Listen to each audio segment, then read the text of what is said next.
Olá, meus queridos, tudo tranquilo com vocês? Nós teremos uma aula hoje sobre compostos inorgânicos, parte 2.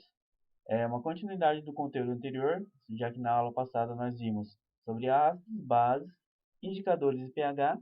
E no conteúdo de hoje nós terminaremos, encerraremos essa aula falando sobre sais e óxidos, fazendo uma questão também ao final.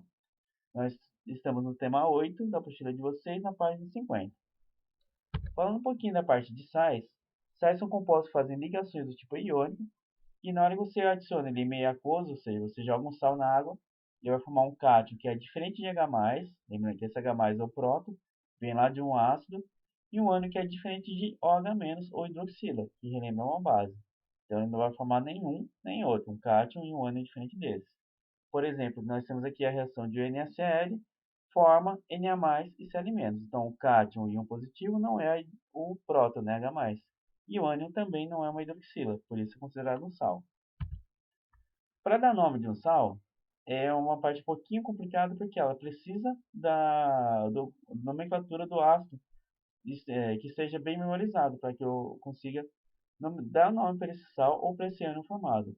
Então, nós temos ácido que a terminação dele era oso, ou ico, ou ídico, e assim correspondente nós teremos o nome do sal do ânion para ito, ato ou eto.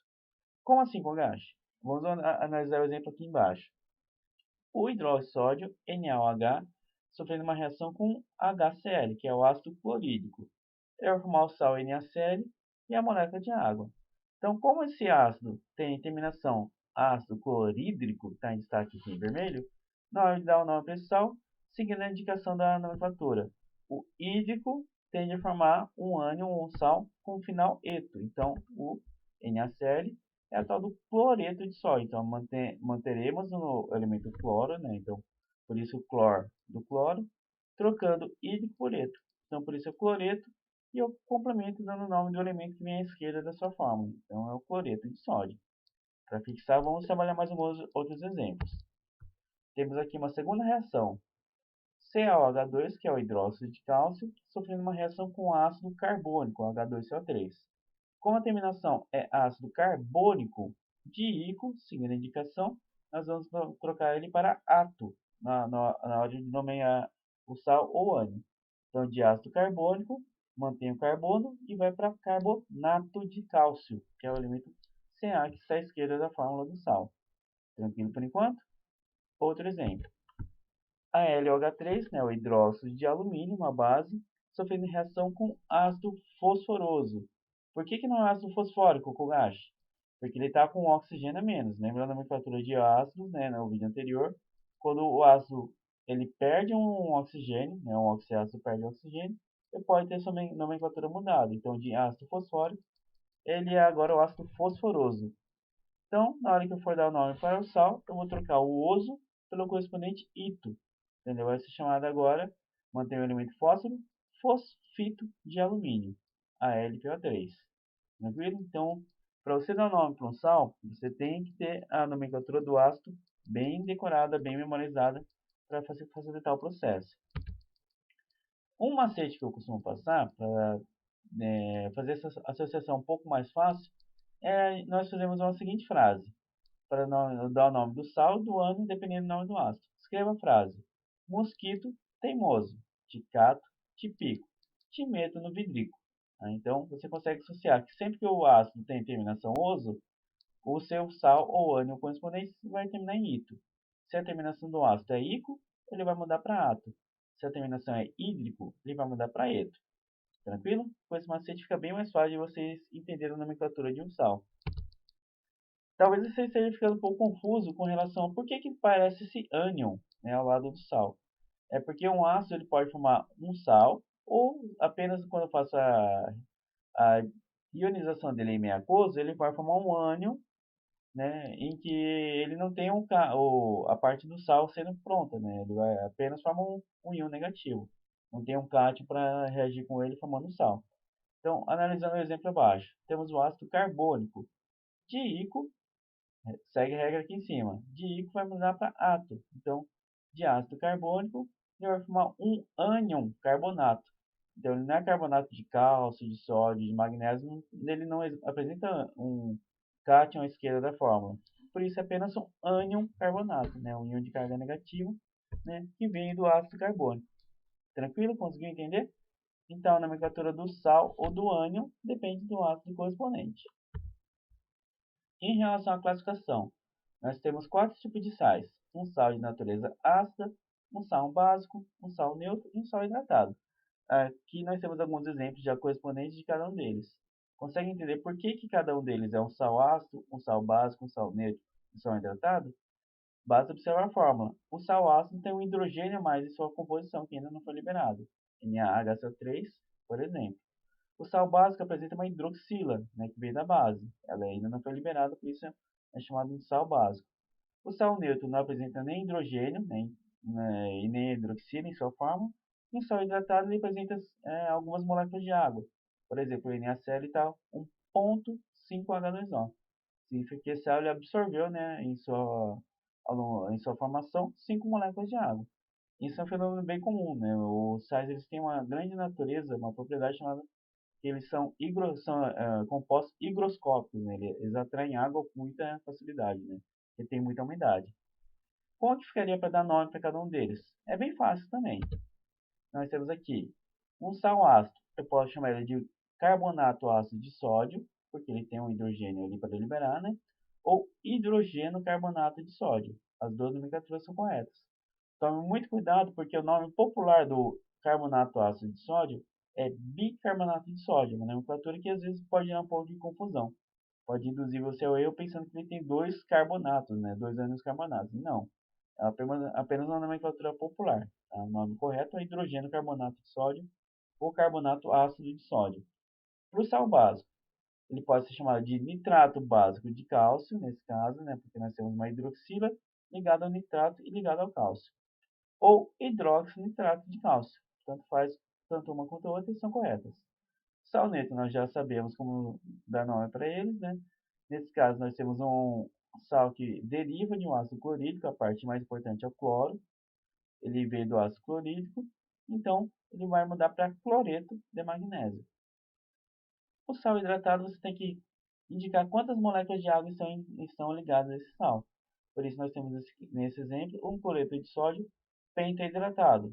Se tivesse uma molécula de água, seria monohidratado. Se fosse duas moléculas, dihidratado e assim por diante. Tudo tranquilo por enquanto? Tome muito cuidado com o seguinte: um sal ácido não quer dizer que ele, em meio aquoso, ele vai formar uma solução de pH ácido. Da mesma forma, um sal básico não necessariamente vai formar um meio aquoso com pH básico e um sal neutro forma um ambiente neutro. Isso não quer dizer nada com o pH, e sim a presença de hidrogênio ou de hidroxila em sua fórmula. A questão do pH de um sal vai ser discutida em uma aula posterior sobre hidrólise salina. Tá? Então, quando eu falo sal ácido, sal básico, eu não quero dizer o pH, e sim se ele apresenta hidrogênio ou hidroxila em sua composição. Tudo certo? Vamos seguindo. Ainda, sobre sais, temos que falar sobre a solubilidade do sal em água. Saber se o sal é solúvel ou insolúvel em meio aquoso.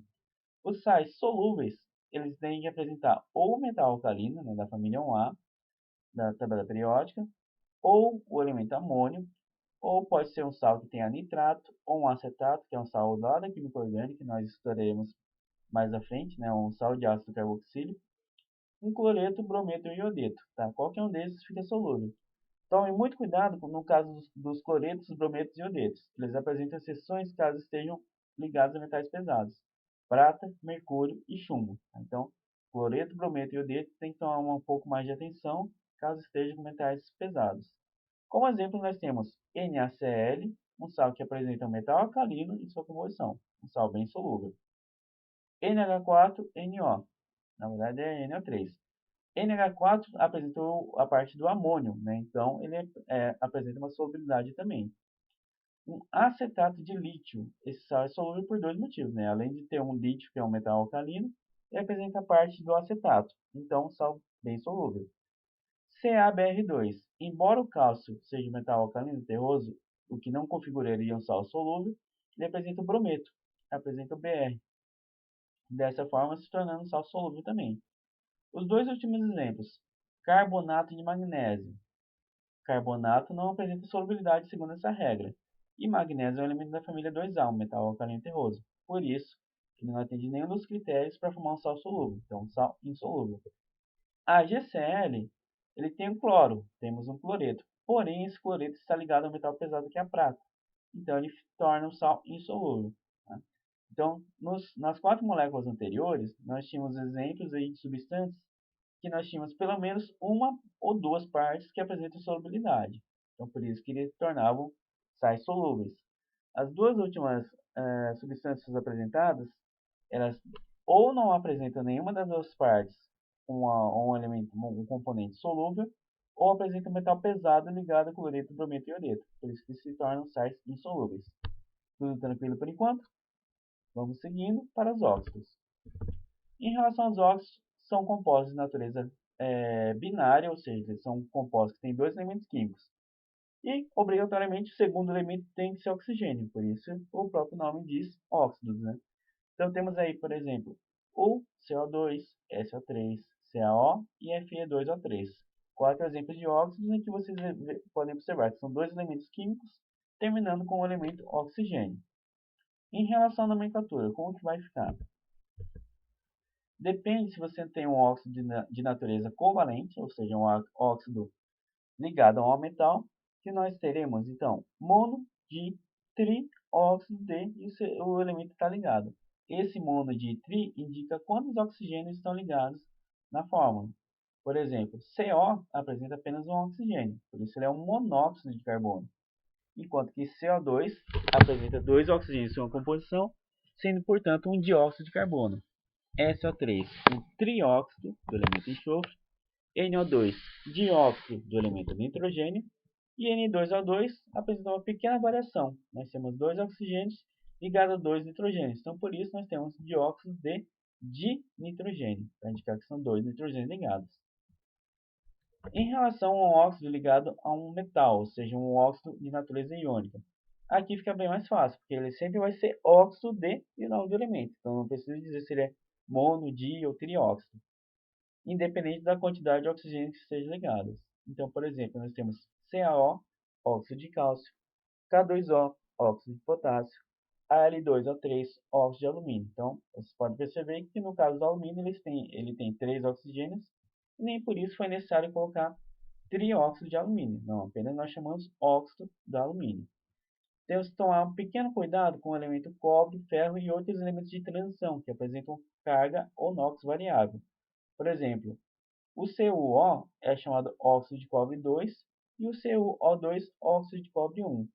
Esse 1 e 2 não é a quantidade de oxigênio, nós já abordamos esse assunto na parte das bases. CuO é o óxido de cobre 2 porque o oxigênio tem NOx fixo de menos 2. Para o cobre estar ligado a ele, então ele tem um NOx de mais 2, por isso cobre 2. No caso do CuO2, nós temos aqui um exemplo do óxido de cobre 1. Tá? Na verdade, essa forma está um pouquinho errada, né? Ela deveria ser Cu2O. Tá? Então, faça uma pequena correção aí depois. FeO é o óxido de ferro 2, óxido ferroso, e Fe2O3, óxido de ferro 3, óxido férrico. O que muda de um para o outro? No caso do FeO, o óxido, ou seja, a carga do oxigênio é menos 2, porque, lembrando, ele pertence à família 6A. O oxigênio tende a ganhar 2 elétrons do elemento ferro. Ganhando 2 elétrons, o oxigênio fica com uma carga menos 2 e o ferro com uma carga mais 2, por isso que é o ferro 2. Fe2O3, nós temos 3 oxigênios, totalizando uma carga negativa de menos 6. Para isso, cada ferro teria então uma carga de mais 3. Por isso, óxido de ferro 3 ou óxido férrico. Então, sempre o menor NOx é o oso e o maior NOx é o I. Tudo tranquilo por enquanto? Em relação à classificação, nós temos várias classificações para os óxidos. O óxido de natureza básica, que ele em meio aquoso você vai formar uma molécula de uma base, ou por uma segunda definição também, que o óxido básico ele vai reagir com ácido, se comportando como uma base. Então nós temos duas reações químicas aqui embaixo. CaO mais água, né, o óxido de cálcio, sendo adicionado à água, formando o hidróxido de cálcio, né, formando aqui uma solução básica. Então, até em uma curiosidade, CaO é a chamada cal virgem, né? E quando você adiciona cal virgem na água, ela forma água de cal ou cal hidratada, né? Hidróxido de cálcio.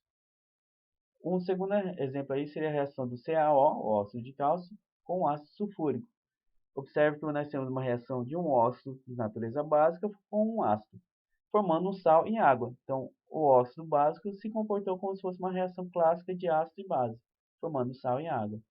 Os principais exemplos de óxidos de natureza básica são óxidos de elementos da família 1A e 2A, metais alcalinos e alcalinos terrosos. O óxido de natureza ácida, aliás, ele reage meio aquoso, formando ácido, ou pode reagir com base, se comportando como um ácido. Por exemplo, nós temos SO3 em água, formando ácido sulfúrico, e SO3 reagindo com hidróxido de cálcio, que nós acabamos de ver, formando um sal e água, o sulfato de cálcio e a água. Então, nós temos aí um exemplo que um óxido se comporta como se fosse uma reação de ácido-base, formando sal e água. Os principais exemplos de óxidos de natureza ácida, nós temos SO2, SO3, NO2 e CO2. São todos eles óxidos muito importantes porque eles estão relacionados ao fenômeno da chuva ácida. São óxidos que, quando liberados da atmosfera, podem reagir com a água da chuva, formando chuva ácida.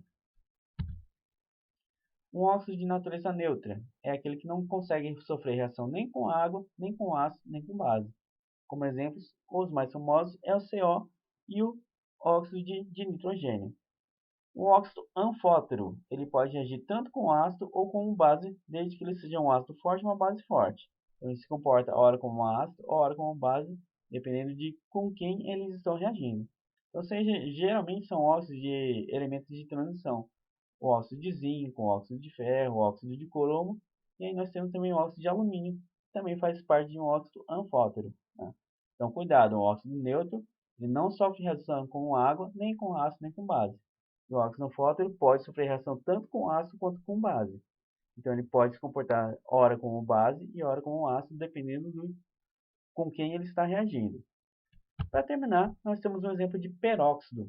Peróxidos são óxidos que apresentam dois oxigênios em sua composição, e esses oxigênios estão ligados com uma ligação covalente. Por exemplo, nós temos o H2O2, Na2O2, K2O2, CaO2, MgO2. Geralmente é um elemento da família 1A ou 2A. E todos eles vocês podem notar que nós temos dois oxigênios. A nomenclatura de um peróxido mais correta é você dar o nome de peróxido de e o nome do elemento correspondente. Nós temos peróxido de hidrogênio, peróxido de sódio, peróxido de potássio, de cálcio e de magnésio. Um nome muito comum para o peróxido de hidrogênio é a famosa água oxigenada. A água normal tem H2O como fórmula. A água oxigenada, ou peróxido de hidrogênio, apresenta dois oxigênios, né? Um oxigênio a mais do que na molécula de água. Tudo tranquilo? Vamos fazer uma questão que está na página 53 da apostila de vocês, a questão de número 3. Ela apresenta a seguinte tabela e é necessário que nós completemos essa tabela. A primeira coluna mostra o nome do composto, a segunda coluna a fórmula química dele e a terceira coluna a função inorgânica. Então, para preencher, nós temos que saber se a função inorgânica é ácido, base, sal ou óxido, a fórmula do composto e sua respectiva nomenclatura. Pause o vídeo e tente completar essa tabela por conta própria. Após o término dessa questão, o gabarito vai ficar da seguinte forma. O hidróxido de alumínio é uma base cuja fórmula é AlOH3. O SO3 é o chamado trióxido de enxofre, um elemento binário, né, formado por dois elementos, em que o final é oxigênio, por isso um óxido.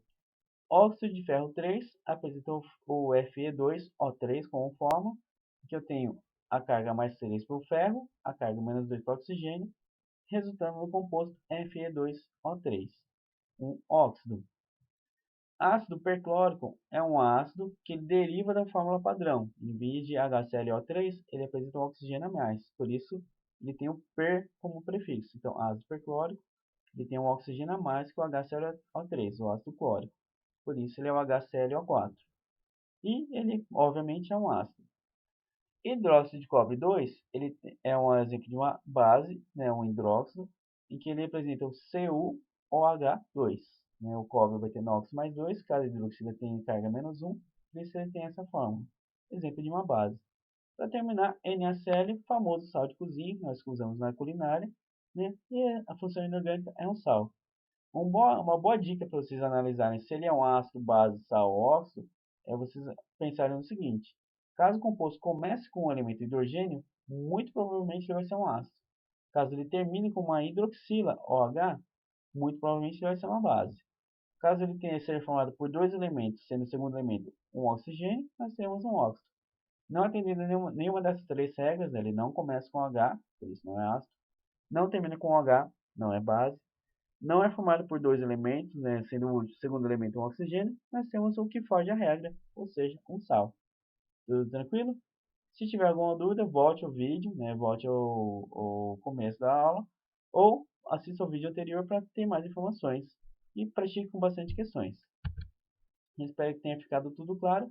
Qualquer dúvida, deixe um comentário aí e não perca nossas próximas videoaulas. Abraço e se cuide!